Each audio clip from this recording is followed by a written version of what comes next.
एका पाण्याच्या टाकीखाली 22 वर्षीय तरुणाचा मृतदेह आढळल्याने सोलापुरात खळबळ उडाली।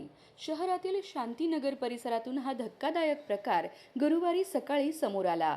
उमर मौलाली बिराजदार वय 22 राहणार सिद्धेश्वर गांधीनगर मठाजवळ सोलापूर असे मृत तरुणाचं नाव असून त्याचा काही महिन्यांपूर्वीच साखरपुडा झाला होता। हा घातपात असल्याची चर्चा परिसरात असून पोलिसांनी घटनास्थळी धाव घेत तपास सुरू केला आहे। गुरुवारी सकाळी 9 ते 9:30च्या सुमारास शांतीनगर भागातील पाण्याच्या टाकीजवळ एक तरुण बेशुद्ध अवस्थेत पडला असल्याची माहिती MIDC पोलिसांना मिळाली। त्याच्याजवळ त्याची दुचाकी कोसळलेल्या स्थितीत होती। पोलिसांनी तात्काळ घटनास्थळी धाव घेतली असता तरुणाच्या शरीरावर धारदार शस्त्राने वार केल्याचे दिसून आले। हा खून असल्याचा संशय पोलीस सूत्रांनी व्यक्त केला आहे।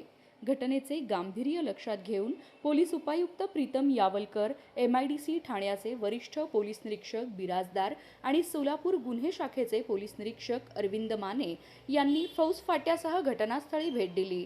त्यांनी तपासाची चक्रे वेगाने फिरवण्यास सुरुवात केली आहे। पोलीस चौकीच्या इतक्या जवळ हा प्रकार घडल्याने परिसरात प्रचंड खळबळ उडाली आहे। हा खून जुन्या वैमनस्यातून झाला की यामागे अन्य काही कारण आहे याचा शोध पोलीस घेत आहेत।